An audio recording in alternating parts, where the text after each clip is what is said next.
Good evening, everybody, and welcome to another episode of Atlantic Bushcraft Adventures. As normal, I blew in here screaming wide open, a little late as normal. So, yeah, tonight, episode, I think it's 105, and we're going to talk about the basics of fire. Now, I got to do our advertising really quick, Ben, because literally I just screeched in here like 2 minutes ago. So, you want to take it for 2 seconds? I'll be back. Sure thing, boss. Yeah, so fire. Why does camping without fire? It's sad, really. I know that personally, I there's not much more that brings enjoyment at the end of a camping trip than a nice little campfire sitting around. Nothing brings friends and family together better. It is without a doubt one of the greatest ways to cook your meal, and it offers so much to the camping experience. In fact, like, you get a good night's camp with a nice fire. It brings comfort, it brings warmth, it brings light, it brings so much to the camping experience that it's really hard to think about camping without thinking of that campfire. So I think what we're going to mainly concentrate on tonight is just methods that we use to get the most out of the fire, how to kind of guarantee you get the best fire you can in all conditions. And I think Robert will agree with me, and I think he's almost about done the background stuff. I'm good, Uh, like normal. it's all about the prep. Right? A good fire is all about the prep. It's 100% all about the prep.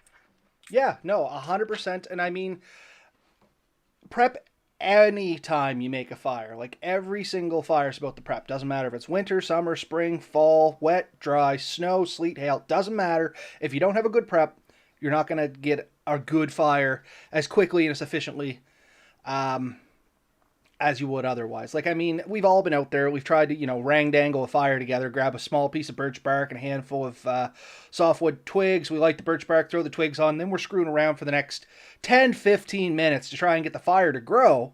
Whereas if we had just taken, some proper prep time, it all would have been just almost like, clockwork. Would have all fallen together, would have been great, and you probably would have been eating your steak. Yeah. Um, and I think this goes for a lot of stuff in life. A lot of people don't. We always have time to do it wrong. You know what I mean? Like, everyone rushes. You end up having to do things twice. Where if you took the extra time, and it really doesn't take that much extra time, you get better success the first time. Just slowing down, and I think with our all our camping things, we kind of said that the other day. Was it slow down and catch up with yourself? Yeah. Right. The big thing is when you're out there, just slow down. Think about what you need. Think about what you want. Think about how to best give you that advantage. And The it's just grinding, gonna. squealing, pinching, grinding, rotary, Just give me 1 sec there, Ben. Sorry. all that's dead. But the smell still. There's a smell. All right, I'll try afterwards. Sorry about that. Just, yeah, that little job right before the show was just coming back to haunt me ever so slightly. Anyway, yeah. Sorry, I stepped away for 2 seconds, but Yeah. So, what I was saying is taking that time to prep is going to save yourself so much, especially when it comes to a good campfire. So, um, no, and that 100%. And I mean, there's more than one thing to prep on. Like, what does prep mean? Prep, I guess my thought here is breaking fire down into its essential components, and you have to kind of prep each specific component of it. Like, I mean, and what I'm thinking about here, Ben, and you'll probably come along the same lines because we didn't have time to chat about this. Is like you have to get your tinder ready, you have to get your kindling ready, you have to get your fuel wood ready, and then you got to get your banking wood ready. You know what I mean? That's how I break a fire down, and that's kind of my thoughts and secrets to a fire. Is you got to kind of do each one of those steps, or prep each one of those steps with their own unique mindset. You know what I mean? yeah. The only thing I'd like to throw out there, if you mind, uh, before anything else, get a good base. Yeah, no, perfect. I meant to say that too. And Is if you're setting up on damp ground, on top of snow, on top of duff, on top of whatever, all that stuff can really steal from your fire before it even gets started. A poor base to your fire can really kill good chances. And I've seen people have like a perfect layup, all the wood set up, and still have a failure. And it's because they set up on moist ground and they just couldn't combat that. But if you get a good base, and my favorite thing is to get some sticks at least a couple inches across, split them down, and lay them down in a nice solid bed, and build my fire on top of that. That dry, thicker wood that gives me a barrier between the ground and what's going to be my fire. Once your fire gets going good, honestly, it's going to burn anywhere. But getting that initial base, that original heat built up, takes that thing. So take your time and build a nice little base. Get some thicker wood, lay it out, and build your fire on top of that. Will get you a good start. No, 100%. And it's amazing how little moisture it actually takes to kind of throw a whole wrench into the works. And a prime example of that, the last time we went to the Atlantic Bushcraft gathering, you and I were there representing Atlantic. Wait, yeah, the Nova Scotia Bushcraft gathering. We were representing Atlantic Bushcraft. We did the bow drill competition that was there, right? And everybody was doing it. They all kind of went over to the shade. It was a hot, humid day, so humidity already was kind of creating complications. Then they went into the shade on the grass. And anybody that took part in that, just think about that. The extra moisture coming off the grass in that damp. Somebody finally did get an ember, but it was like an hour and 3 minutes in. Everybody was just haggard at the end of it. And it was just a tiny bit of moisture. Literally coming out of the grass, it was making all the difference. I had done the demonstration out in the middle by the fire pit. I had a big tarp that I laid down to kind of give a nice big barrier.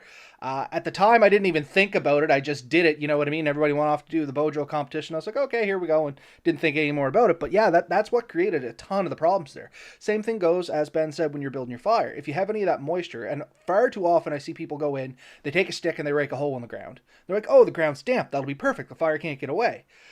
That's correct, but you also can't get the fire going unless you get it away from that dampness a little bit.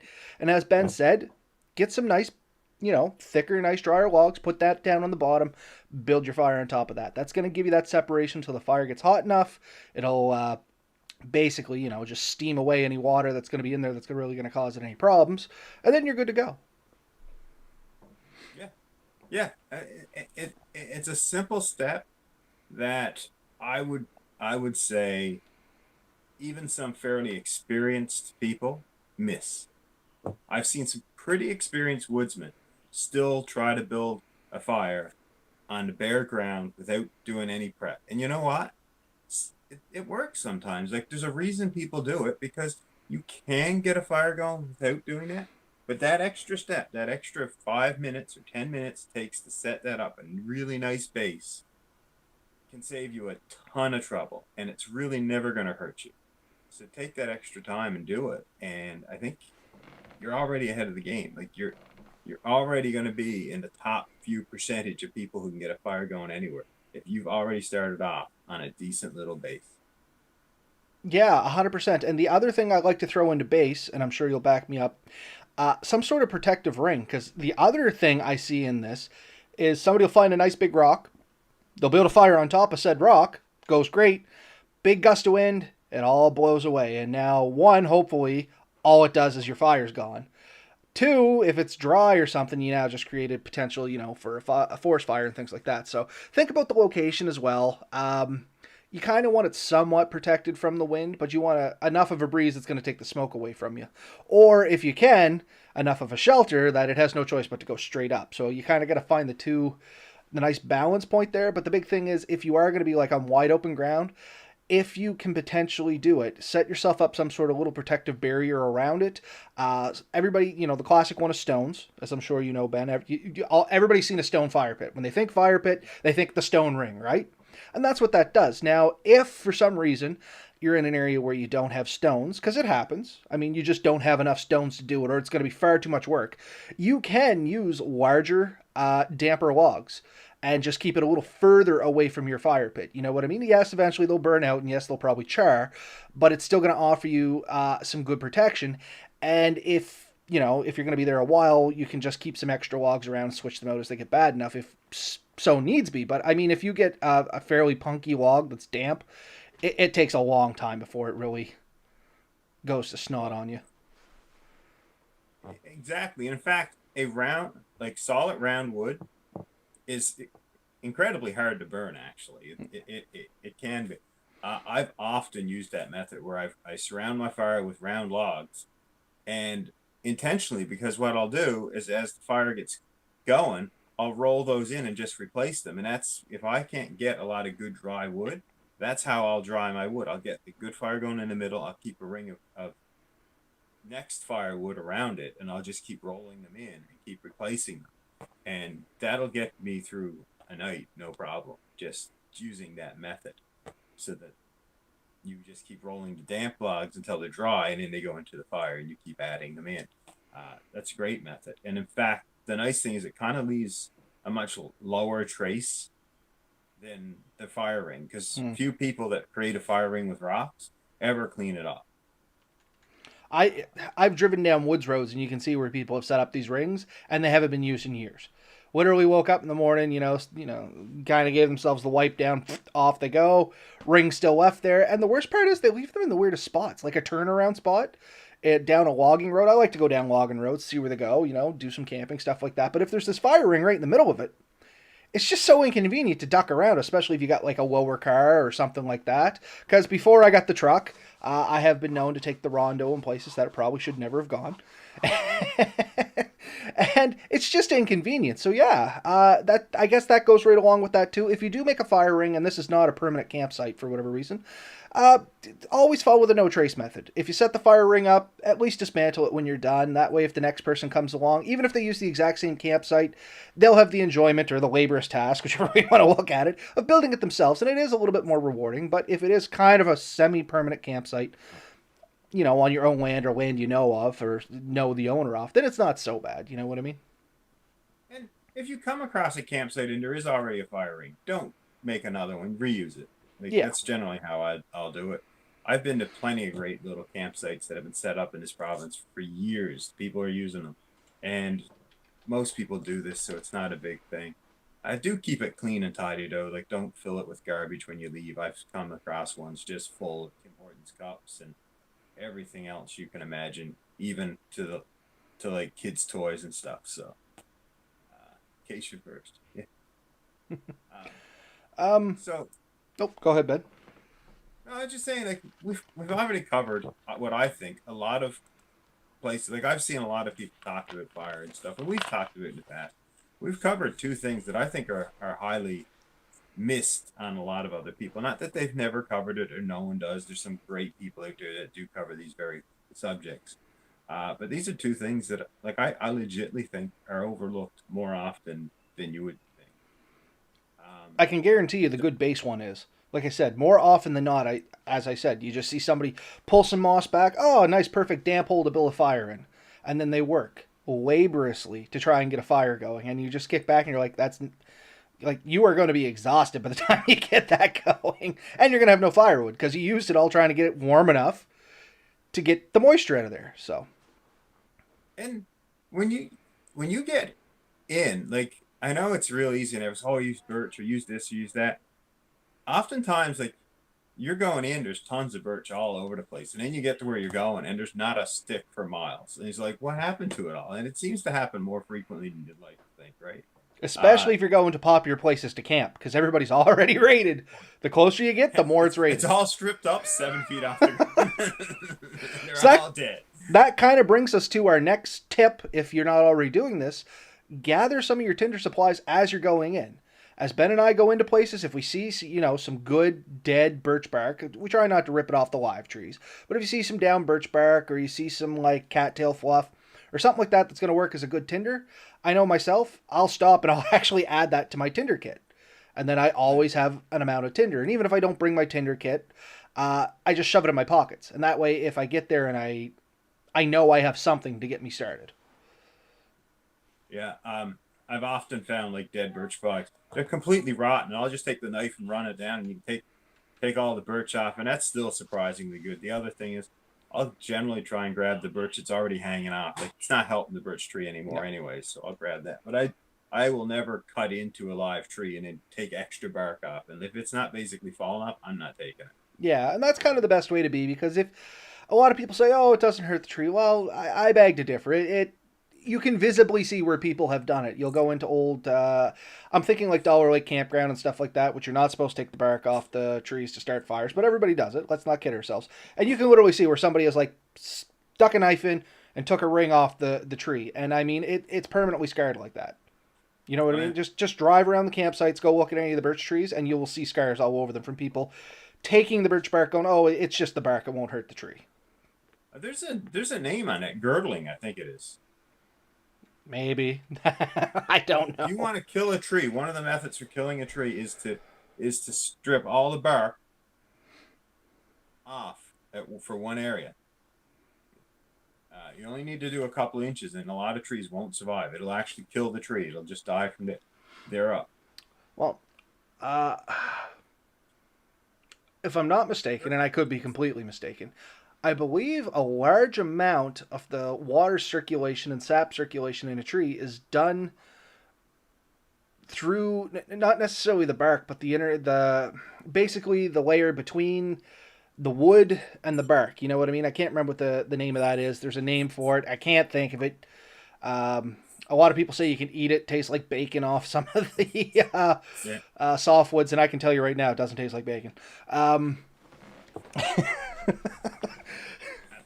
Yeah, no, it's the forbidden bacon if it's bacon. Let's go with that. Like it's not tasty.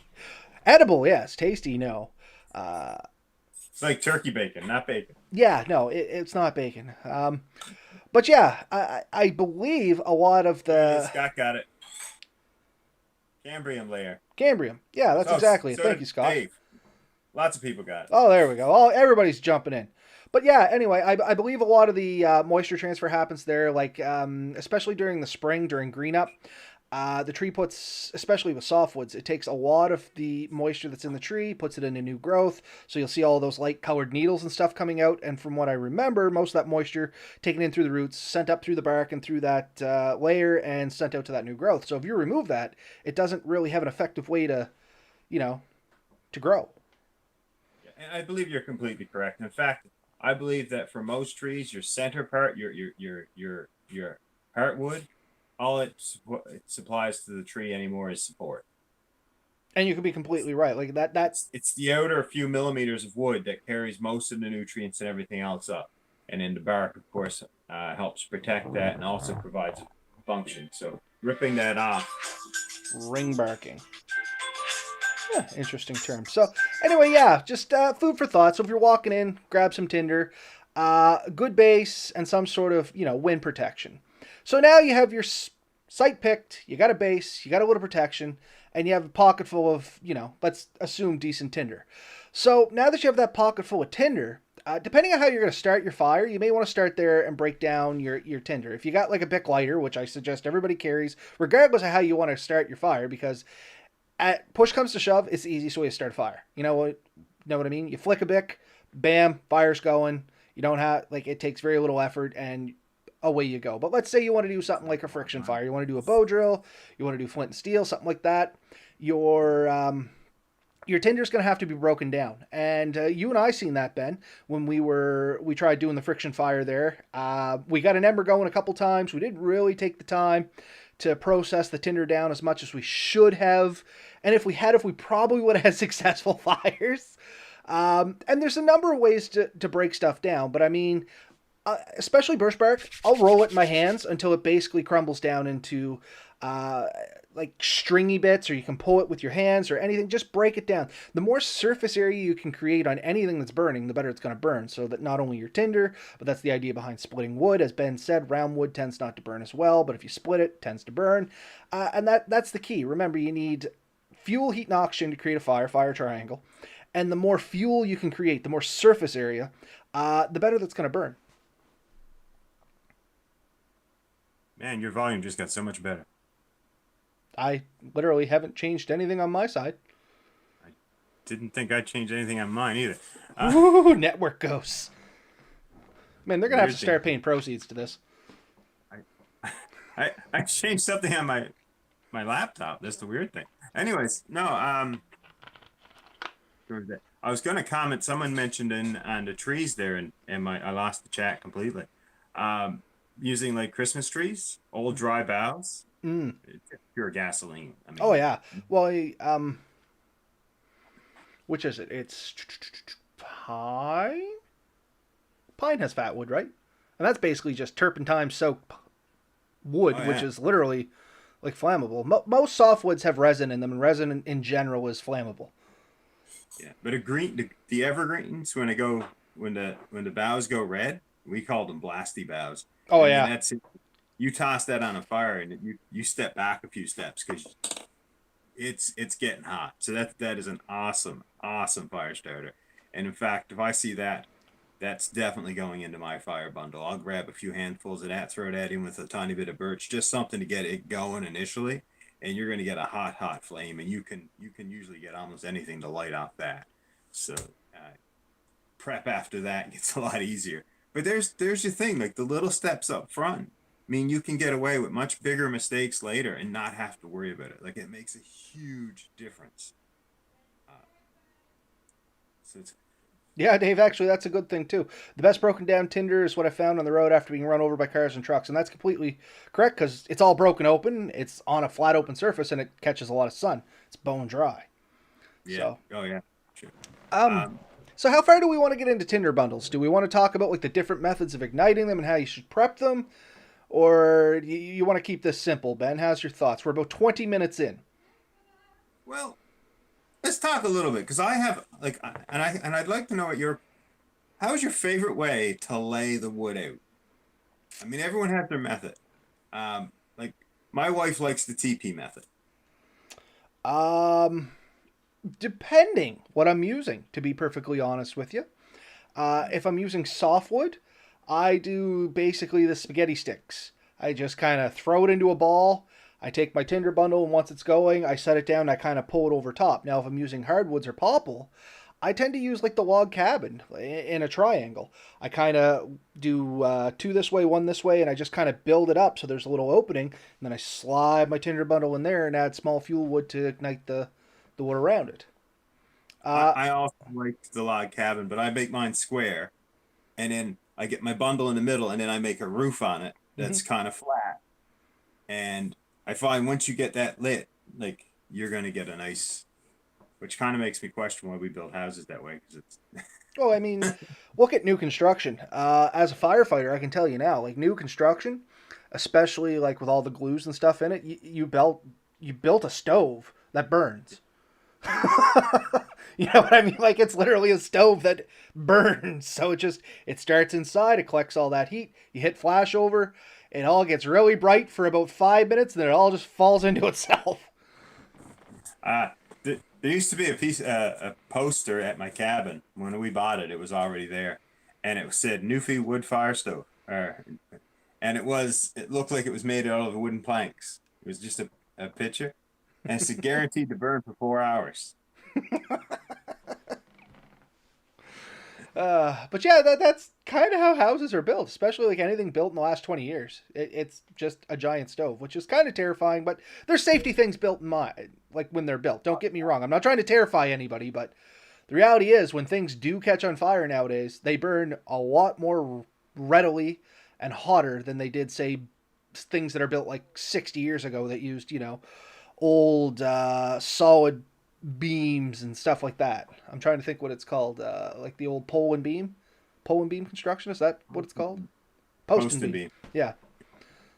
But anyway, yeah. So I like to use the kind of cradle method, and as I said, I just kind of make it smaller and smaller and smaller until it kind of comes to a pyramid. Yeah, yeah. So a modification on the TP method. Yeah, more or less. It's kind of a combination of TP and log cabin. It's the Roberto method. Tried, tested, and sometimes works.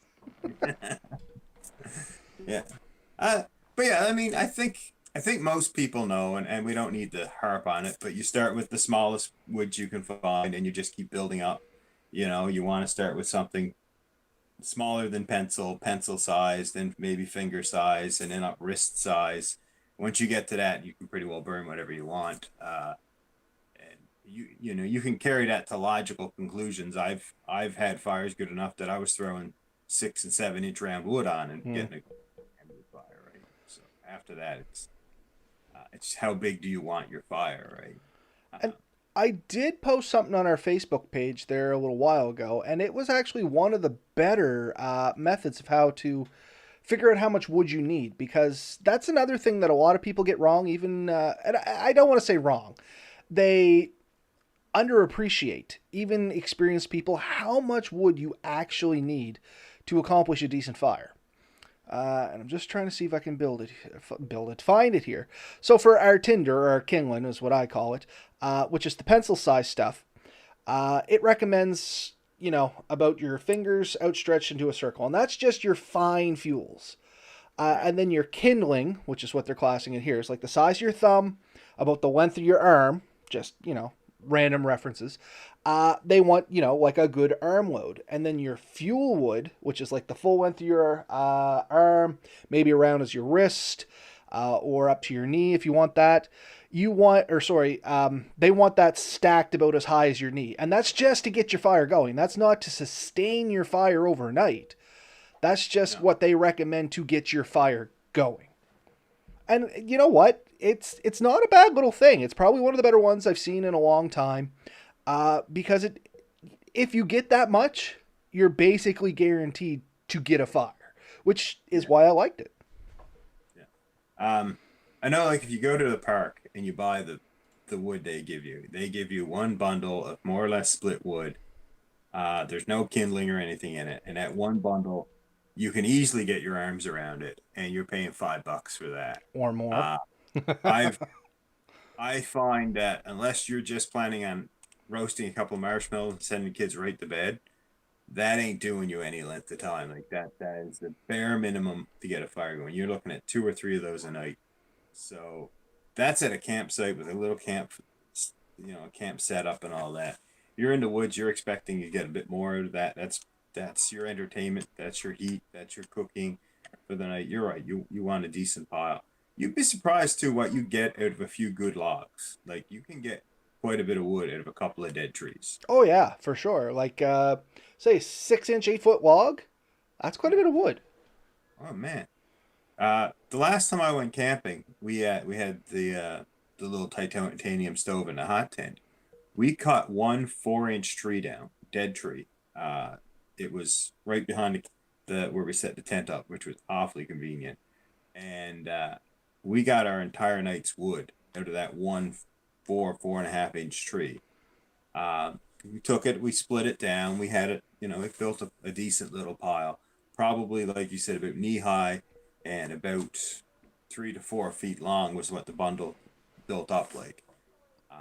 And that did us in a tiny stove in a controlled circumstance. In an open fire, we'd have gone through 2-3 times that easy. Oh, easy.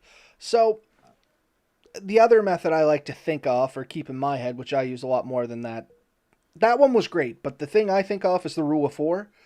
Get what you think you need for what you're doing. So if you think you have enough kindling, get 4 times that amount. If you think you have enough wood for the night, get 4 times that amount. And more often than not, especially when I just started doing this, I realized how much you actually go through with stuff. And what this does is not every time are you going to need like 4 times the amount of kindling you think you need, or 4 times the amount of fuel wood. But if something goes wrong, especially with the kindling and stuff, if it's just a little bit more wet than you expected, or it's going a little slower, that extra kindling will get that fire going better for you than trying to fumble and make your kindling as your fire's burning out. And that's just kind of the way I like to look at it. As for the wood for the night, I like to be able to wake up in the morning, have enough coals to get my fire going again. I don't necessarily want to start a whole new fire, depending on where I'm at and the time of year, of course. But you'd be surprised how much wood you'll go through in the run of a night if it's smaller stuff and you're just dragging a lot of small trees and things like that. Looks like a great big pile until it's processed down, and then it's, a couple armloads. Yeah, no, agreed. You know what? It is. Strange enough, I'm videoing this on my phone. I'm using the phone speakers. If my monitor has you on full size, I get full volume. That is weird. That is so weird. So I'm telling you, man, it is the network ghost. But how's everybody else out there listening to us? I know there's 10 to 12 of you. It keeps flipping back and forth. Are we coming in good? I recently had a little bit of a computer failure, and everything's back up and running, of course, as you've seen, because luckily, after Ben and I started doing Atlantic Bushcraft, I learned to make backups of my system. So when a hard drive fails, you fire a new one in, you throw an image on it, and you're right back up and running again. So I hope everything's working out good there. But yeah, so definitely get more wood than you think you're going to need. If you don't end up using it, no sweat. Stack it up in some trees. And I guess that brings me to my next tip or hint. If you have unfinished wood or unburnt wood, try to get it off the ground a little bit and leave it stacked for the next person that's going to come in, even if it's yourself, a little while longer. You know what I mean? For instance, once again, I'm dragging some reference from the waterfall there. There's a crook in a tree. And I have a lot of the times I go down there, if I don't end up using like a log or something, I'll put it in that crook. One, the river's right there, so if it raises, hopefully it doesn't take it away. And two, keeps it off the ground, it'll get it dry, and the next time I come, I know I have at least a little bit of dry wood to work with. Yeah. I actually, last time I went with my buddy Sean, old bastard outdoors, it's a shameless plug for him. He did that with all the wood we had left. He stuck around a bit longer, and I seen he actually posted some pictures of it. And he had taken all our firewood and put between a couple of trees to keep it up off the ground and dry, which I thought was awfully great and something that I don't do as often as now I think I should. I've learned. I'm going to be better. I am going to be the better man. Well, see, you kind of got to balance it with the leave no trace. I only suggest doing stuff like that at a semi-permanent site that there's high potential of somebody, if not yourself, coming back to it. If it's a true leave no trace, then you're not really leaving no trace. You know what I mean? But you kind of got to weigh your options and make your best judgment call there. Yeah. But yeah, so I guess to circle back around to get, is there anything else you want to say on that? If not, I'd like to jump back to some Tinder and give some tips and tricks for different types of fires. Sure, go ahead.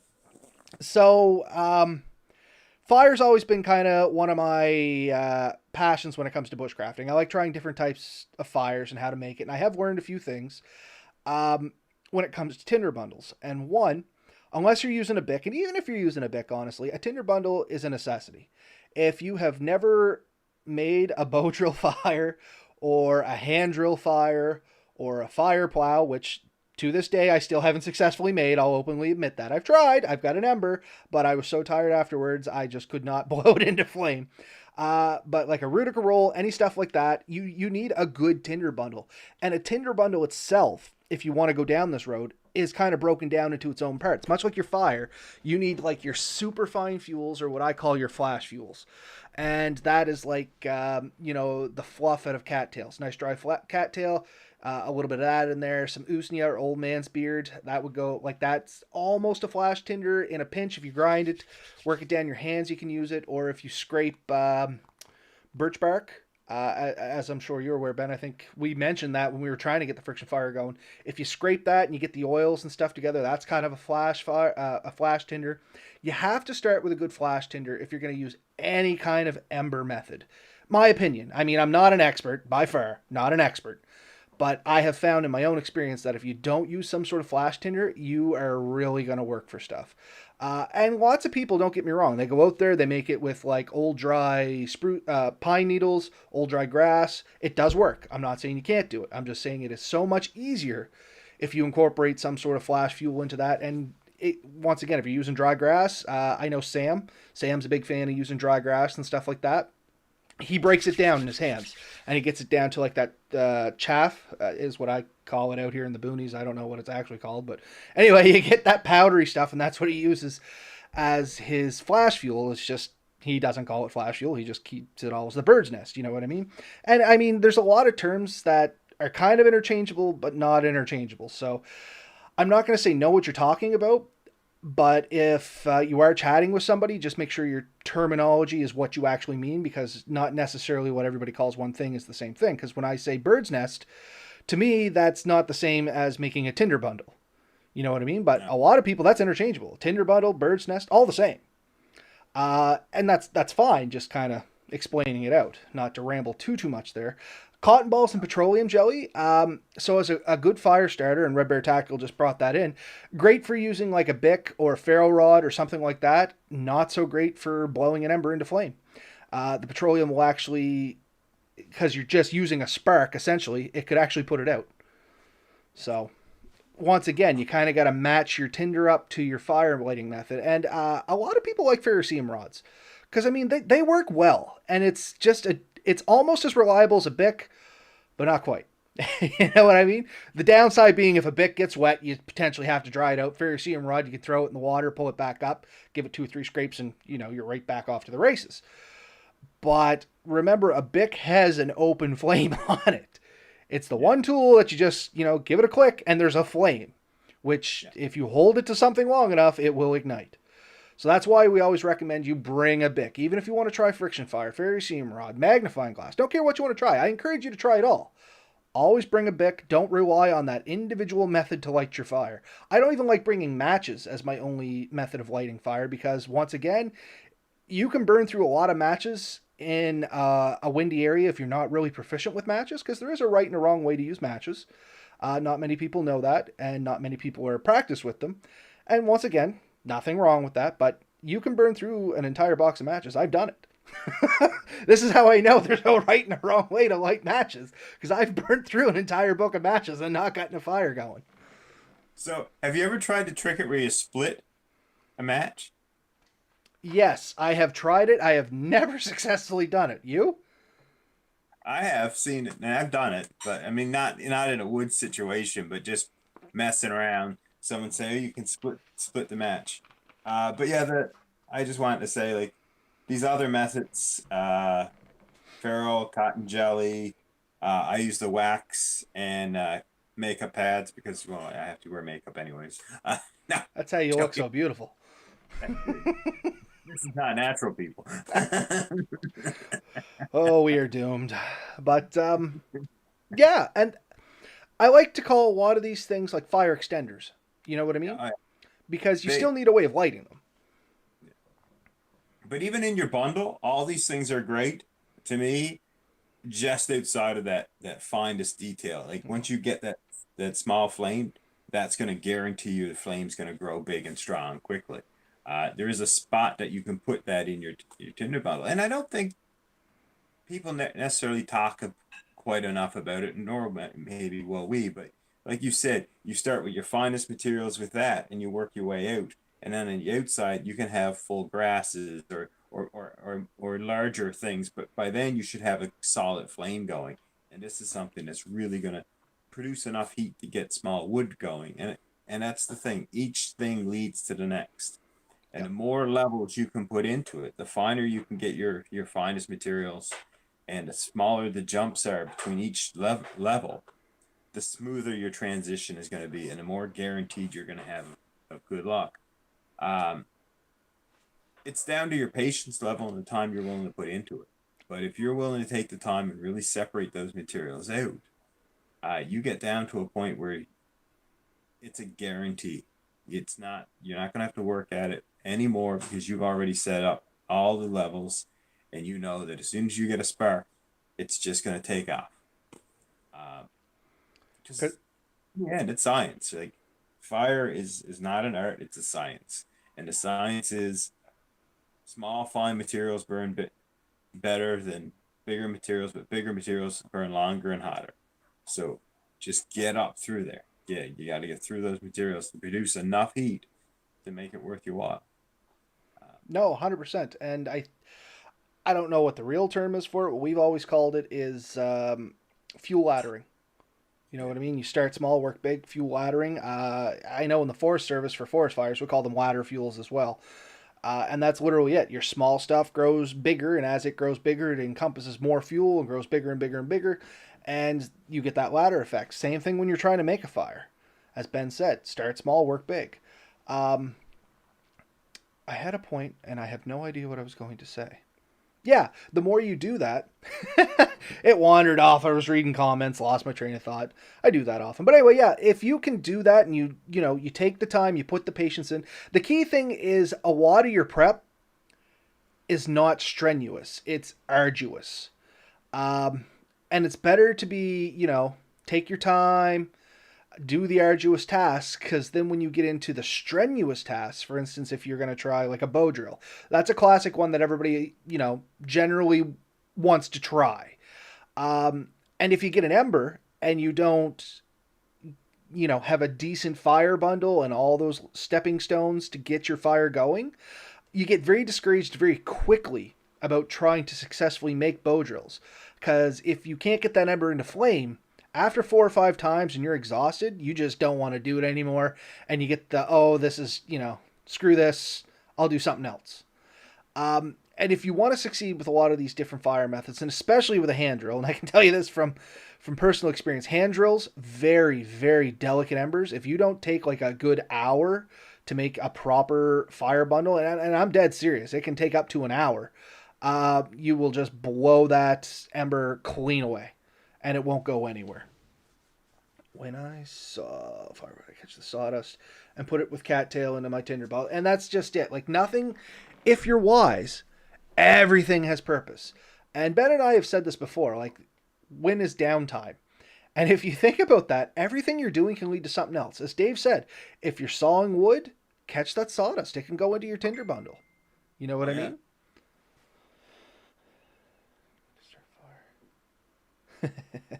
But yeah, so and that's kind of the key too, is always be thinking ahead. You know what I mean? If you live in the moment, it's fun, but you get burnt out really quick. You always kind of got to be thinking 2 or 3 steps ahead. And Dave's a great example of that. If anybody checks out his YouTube channel, you can kind of tell that about him. Not to toot your horn there, Dave, or Real Big Monkey 1, if anybody's wondering there. Not to toot your horn, but it does show. And anybody that's been doing it for a while, you can kind of see without thinking, they're already doing that. You know what I mean? You've seen, like, when I get settled down, I'll generally pick up a piece of wood and start carving at it and picking at it and stuff. And whether I'm good at it or not is questionable. But that produces a ton of wood chips really quick. And quite quickly, when it, a couple hours later, when we start to do a fire, I'll throw all those into the fire pit, and you already have a great start to the fire, right? So it doesn't take long to make like some solid handfuls of wood chips. When you start carving, a few sticks, maybe do a couple of tri-sticks, throw in a couple of little men to stick on the trees to scare you away. Last time I was down there, he's still in that tree. Just saying. Mel and I went down there. He's still in that tree. Still looking creepy. If anybody's wondering what I'm talking about, you can find out in future episodes, or just go camping with Ben and then get up to pee in the middle of the night. Heart attack waiting. But yeah, so I guess that's my spiel on bird's nest, because next to not a proper base, I find the next big thing that a lot of people lack in is proper tinder fuels, or bird's nests, or tinder bundles, whatever you want to call it. Just stick to the same naming convention. But that seems to be the next overlooked spot. And then people struggle, you know what I mean? We've seen it. You get a little fire going, people are throwing wood at it, and it just kind of smolders and goes out. And then they're trying to relight it, and they'll just keep crumpling paper and jamming it in. And all these and anyone who's listening completely on the podcast, if you ever want to check out the YouTube, you can see the comments. There's always great things in there. But all the people are saying here is different, like little, fire starters that they carry in the woods. And I've seen a few people diss these things, but I mean, it's complete foolishness to diss them, because having these things in your pack means you're prepared. Having a few of these means that when everything goes as bad as it can be, you can still light one of these wax fire starters, one of these cotton balls, and generally get a fire going in the worst conditions. So, I mean, I just think that's good planning to have those in. It doesn't take that much weight in your pack. It doesn't take up any real room. And that extra bit of confidence, that extra bit of what do I say? Insurance is just good practice. And there's so many things you can get. I mean, there's commercially bought products. There's ones you can do it at home. You don't have to spend a ton of money on it. I've used the, I don't even know what they're called, just like they're like a white styrofoam fire starter. Man, that Mm. stuff burns. His Bitnikes one. I know that the military had some for their little cook stoves. I've used the wax and sawdust that you can buy at the dollar store. It doesn't even cost that much, but I've used those. But I've also made all these things. I mean, I got sawdust in the basement all the time. Uh, Dryer lint, cotton balls, and petroleum jelly, or the makeup pads and wax, and go on and on and on. I mean, these stuff can go forever. Yeah, none of it takes that much room, and just toss a few in your pack. I mean, there's usually a few in a few spots in my pack, and I just have them. Sometimes I use them, sometimes I don't. But No, and that's another thing is we keep saying bring a bic, but bring multiple methods of starting a fire, and if you have the time and the ambition, try a new way of doing it. I mean, believe it or not, the least successful method I've had of lighting a fire is with a magnifying glass. oh, I got the big 1 foot by 1 foot uh, Fresco Fresnel lens. Mm. Oh yes, You've seen that? I yeah, can write my name in wood with that thing. That's awesome, right? yeah. That's the thing. Like I have just it's a I don't know, maybe it's a 3-inch magnifying glass. Works great if you can get good direct sun. If you can't Yeah. get good direct sun, I mean it's a glass frisbee, honestly. Honest, the trick with magnifying glasses is bigger is better. I don't care what anyone says, bigger is better. Because the more light you have that you're focusing on to that point just creates more heat. So ones that are like 1 inch and 3 inch, like those really tiny ones, you're not gonna have a ton of luck with those. You can, Hmm. don't get me wrong. We get like a 4 or 5 inch magnifying glass, you're gonna have much more success. And you get like a 1 foot by 1 foot magnifying glass, you get, it's only a couple of seconds and you get like hardwood just smoking, right? Yeah, and that's you're completely right on that. And I mean that's kind of the fun and what draws me to fire making is there's no wrong way to go about it. There's just ways you learn that work more effectively. Just because something's not effective doesn't mean it's not a viable method of starting a fire if that's the only option you have available to you. Like I've mentioned a hand drill. Realistically, Nova Scotia, I'm sure somebody out there will prove me wrong or call me incompetent for this, but I don't think you're going to be able to walk out into the woods in Nova Scotia and have a whole lot of luck with a straight hand drill. I'm not saying it can't be done. I'm just saying it's going to be damn near next to impossible. We have a And that's humid environment. We don't have good materials for making spindles, hand spindles. The best I have found is mullein. If you happen to find one of the 5 patches off it in Nova Scotia, or cattail reeds once they're dry. But I mean, there's a fine line between dry and rotten. You almost have to harvest them, take them away from the swamp, and let them dry to actually work properly. If you do that, man, you can get a good hand drill going real well. But I mean, you're talking like 2 weeks prep. You know what I mean? Um, you you showed me that method, and we had some success with that at my cabin one time, and it does work. But like you said, you had this thing. I think you had been drying it for like 6 months. It was sitting in like in your sunroom or something. mm-hmm. The dry. And that's what I do. Come fall, when all the cattails die, I go out and I harvest a whole bunch and I throw in the rafters in my sunroom, and that's just where they stay. If somebody wants to Yeah. see how to hand drill, I go and get one of those. I'm not foolish enough to walk into the woods and try and find something there because it's not going to happen. Not for this cat, anyway. And I've even showed you the cheating methods with putting the string around it and using your thumbs or tying it to your thumb so you'll always have constant downward pressure if you can't get Yeah. the rolling hand method together. I have tried like the tricks on everything, and all I have ever done is ended up with massive blisters trying to use anything other than cattail for me. Or mullein, like I said, the one time I found mullein. No, it's a skill, and I mean it's a skill that's worth working on. It's always worth practicing. Uh, One of my favorite is just trying to get a fire from the ember from the night before, because it's surprising how long you can find a workable ember off a former fire, and just take that time and work through that and get a couple embers, blow on it, and build a fire from that without any other outside method. Uh, you can usually spark up pretty good fire from in the morning from the one the night before without relying on a lighter or matches or anything else. Uh, Depending on weather and everything, I've had to work at it sometimes, but it's always a good practice to just see if you can do it without the outside method. Because if you can, when you go to the outside method, everything goes easier because you've taken that time to practice and prep and realize what comes from it, right? And just reading the comments here, Scott made a comment that actually I find super interesting, and it's a great idea. So he says, so if you prepare a Tinder bundle ahead of time, you can wrap it in those plastic storm window kits you get at Walmart or Home Hardware, wherever, and hit it with a hairdryer and they'll shrink wrap it. I love that idea. That's a great idea. Horseweed and daisy fire, man, are best for hand drill spindles. Yeah, Dave, and that's what I mean. Like, mullein is great. It just doesn't grow readily in Nova Scotia. Horseweed, same kind of thing. I'm not sure what daisy fleabane is. That's a new one to me. But I mean, Nova Scotia really is not a great place to make a hand drill. I guess New Brunswick's right alongside with us, but I know if you get into, like, even if you can get into the northern states, Pennsylvania and stuff like that, you get a lot more options to you.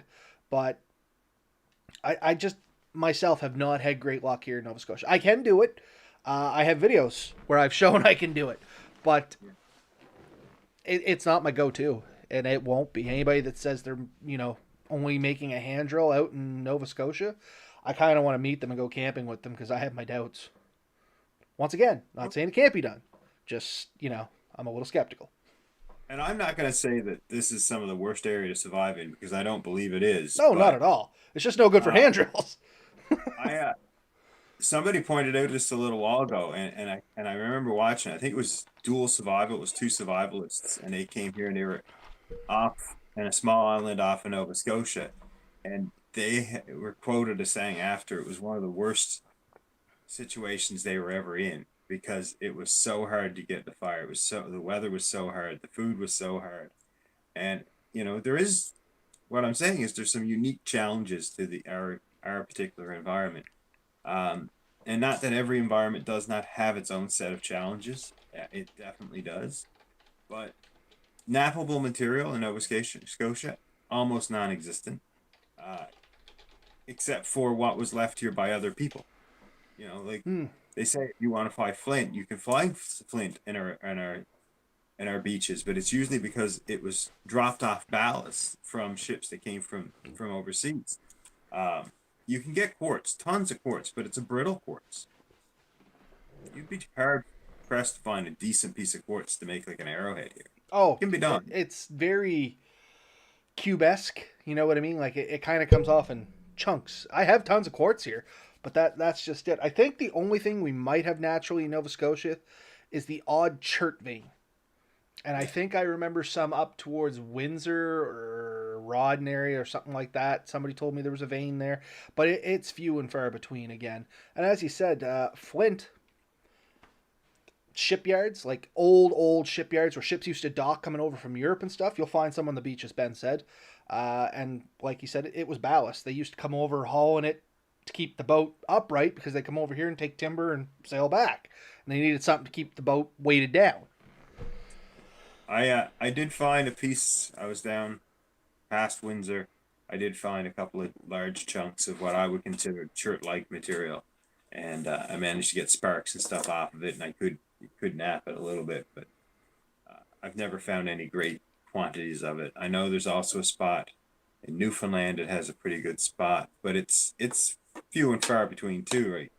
Like I'm being told, like of all the province, there's only 2 or 3 spots where people have successfully found great material. Another spot to look for anybody that goes for walks: railroad tracks. You'll find them sometimes if they haul loads of stone over. They'll get the odd piece of flint that falls off it, but I mean it's once again pretty few and far between. But I have had luck finding some flint walking trail railroad tracks back in like late 90s. I haven't done it since then though. Church here in Pennsylvania, yeah. Not Pennsylvania is another area that's not super great for chert and flint. Like here, you'll find some. It's just not easily come by. So it's just the thing. I mean, there are, like I said, challenges everywhere and things to be known. I mean, is there plenty of wild edibles and stuff here? Yeah, sure. If you know what you're looking for, you can do great there. There are advantages here, and I don't think there's any environment that is completely 100% horrible, but some have greater challenges than others, and depending on your skill set, that's going to change a lot. Um, Now that you mentioned it, I think I remember that survival show, Dual Survival, like you said. That was the names are floating in the back of my head. I'm trying to remember. That was Dave Canterbury and Cody Lundeen, wasn't it? Sounds about right.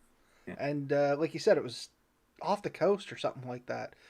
I remember because one of them came in wool socks because he was kind of a barefootish kind of guy and just wore 2 pairs of wool socks, and I was just shaking my head. I mean, he made it. Good on him. Just interesting way of going about it.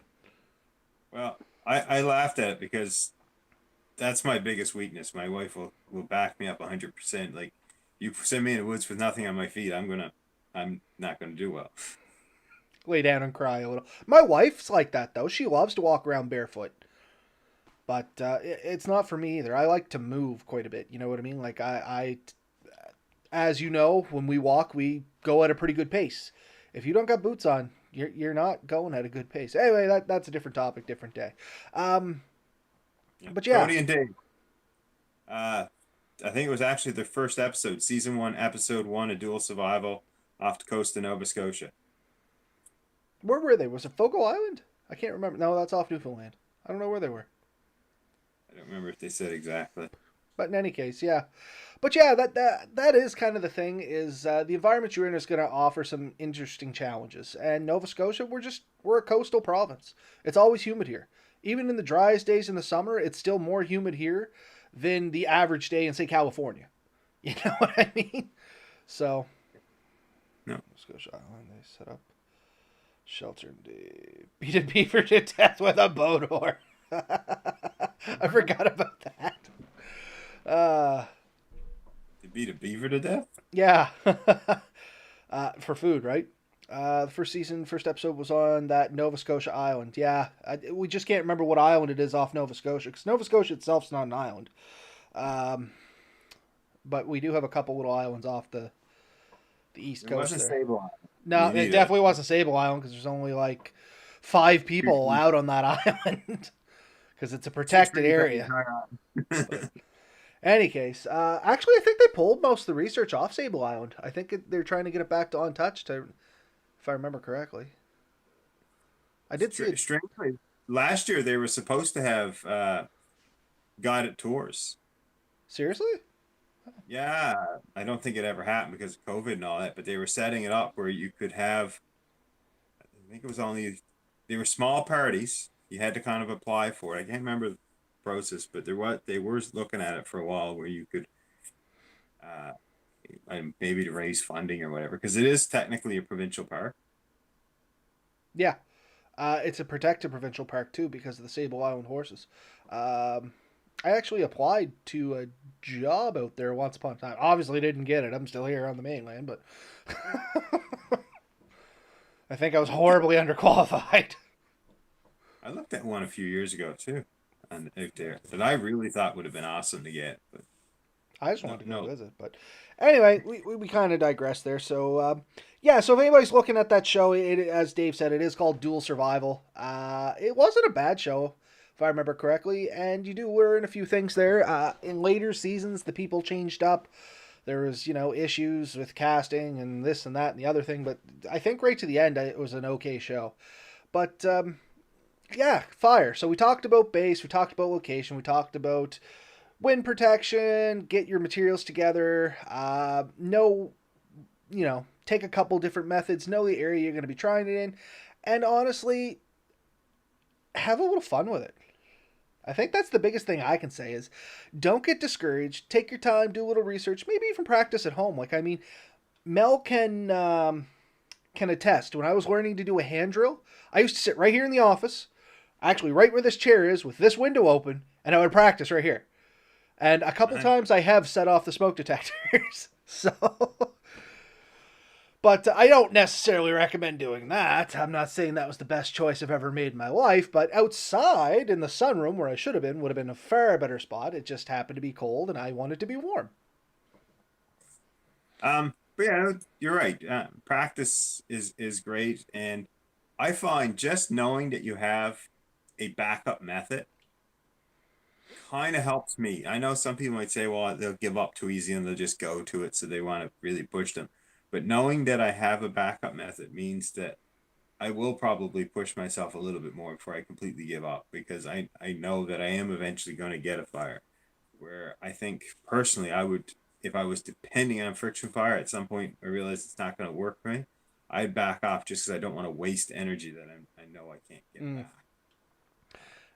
And I guess that's the other thing when it comes to any other method of fire other than like your percussive or direct methods, like a lighter. Even flint and steel can be a little consuming. Ferro rod, there's a good amount of effort that goes into it. Like if you think you're just gonna whip out a bow drill, you'd be surprised how tired you are at the end of it. Hand drill, even worse. Fire plow, I hurt in places I didn't even know I had places. Like, just outrageous amounts of pain because you use muscles you don't use. So, once again, strongly suggest try these things in a controlled environment or at least with a good, reliable backup. As Ben said, worst case, doesn't work out. You can just, take the lighter, give it a light, and you're still no further off. You still got the Tinder bundle made. You still got all your kindlings and stuff like that made. And what are you out? Tired arms, I guess. Potassium permanganate and sugar. Yes. Love that. Potassium permanganate can be a little tricky to find. Technically, it's a restricted substance in its purest form, but you can find it in pool shops. I do believe I've seen it in Kent as a water treatment. I can't remember. You can get it in some first aid kits too. Yes, I believe so. But yeah, I know I've gone looking for it to order like big quantities off it, and nothing gets you a phone call from people you don't want phone calls from faster than calling a lot of places asking for chemicals they don't necessarily want to ship around. You can buy it on Amazon.ca, 250 grams for $42. Yep. Yeah, and I thought about that. I was more looking for like 4 or 5 pounds of it. I'm not gonna lie, but I had aspirations of doing stuff. What? And you wondered when the bomb squad came to your house for a visit. Nope, never came. A couple times I've been called by people asking what I was up to, shipping some stuff between the states, and some of the stuff I was calling around looking for. Always had a good explanation, but anyway, I digress a little bit. But yeah, I think that's pretty much all the tips and tricks. I mean, I could talk all night on fire and just, work myself into loops and valleys and ravines and everything else. But I think I covered a lot of the most important points I wanted to hit without, chasing down each individual rabbit hole as far as I'd like to. What about you? Yeah, no, I think we've covered this pretty good. I mean, it's always a good topic, and I think everyone kind of enjoys talking about fire and hearing about it. Like it is a good topic, and it does come down to, like we said, good prep, practicing your skills, and a little bit of patience. You got those three things, you're pretty well off in the fire making world, I think. So Scott does have a question. What's the best cord to use on a bow for a bow drill? I'm not going to give you a brand name. Actually, I will. What works really well is Amsteel because it doesn't stretch. But as Dave just said there, leather cordage, that's kind of my next go-to. It's fairly rugged. It does stretch a little bit, but it holds up well and it'll grip the wood well. My last ditch effort, honestly, though you see it a lot being used in my videos, is paracord. Paracord slips quite easy. You get 1 or 2 uses out of it, and then it kind of like varnishes itself, and then it just spins on your spindle. I mean, it will work. It's just not the best method. Yeah. I've seen, and I've never had much luck with it, people trying to use twine, but it just doesn't have the strength for me. I I have used spruce roots. Um, I learned I never want to use spruce roots. It does work. I'm not gonna lie, it does work, but it is a laborious task. I don't think I'd be able to do it again at this point. Honestly, I was in better shape then. I had more patience then. I would just throw that in the woods and use a lighter. But I mean, the key is get something that's fairly strong, won't stretch a lot. And there's different when it comes to a bow drill specifically. There's a couple different ways of making bows. Find one you like. There's the method where it's connected on both ends. That's the most common one. And then there's a method where it's only connected on one end and you make a toggle and you kind of make your own tension with that toggle. And I have kind of slowly been switching over to that method because I find I can adjust the tension on the fly and I like that idea. But it is a little trickier. I suggest you get the basics down using a tied off bow on both sides.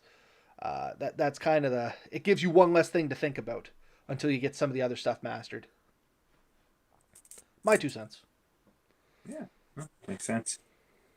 But yeah, once again, I could talk all day on fires, especially like I love bow drills. I love friction fires. I'm not the greatest at any of them. I'm never going to say I am. But I like to tire myself out to the point of being stupid sometimes with it. So every spring, and I'm starting to get the itch now, I can get to see the my pergola cement floor. It's not really floor, but I guess walkway? I don't know. I'm starting to be able to see it again, and I found a couple of my old fireboards, and I found my old bow. It needs to be restrung, and I'm getting the itch to start making some friction fires. So, might see some videos soon. Maybe some failed videos. I'll keep nothing out. Yeah. Yeah. All right. I'm looking forward to seeing it. I know that you have a bit more passion to the friction fires than I do. I have an interest in it, of course, but it's just not the driving passion for me. But it is definitely a pretty cool skill, and it's always impressive to watch someone do it. I've watched you do it. I've watched Sam do it. Watched a few guys do it where it almost can seem effortless sometimes, which is really frustrating when you're not great at it. Funny enough, I just I converted our last episode over to Anchor, where we upload our actual audio clips. And while I was waiting for it to go, I watched a video I uploaded. If anybody hasn't seen it, it's called Birth of a Socket Stone. It's where I actually made, I think Lily ran away with it. I did have it here on the desk. But I made a socket stone for doing bow drills.